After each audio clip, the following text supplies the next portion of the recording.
ઘટનાઓ તો દુર્ઘટનાઓના રૂપમાં જ બનશે. વાહ ઘટના આપણા હાથમાં નથી, પણ વાહ. અર્થઘટન આપણા હાથમાં છે. વાહ વાહ. અર્થઘટન તો સારું કરો. વાહ ભજન ઠપકો આપે છે, ભજન મનોરંજન છે જ નહીં.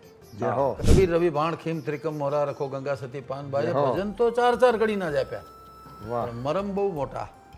હે કોઈ જાગો બસ આ જ વાત, બીજી વાત નહીં.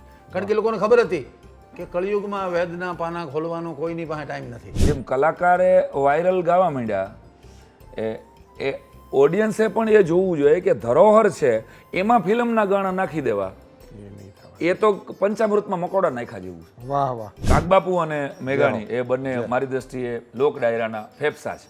વાહ આપણા રે પિયુજનો દેશ મારી હેલી રે રામ રામ ગગને ચડીને હેલી તમે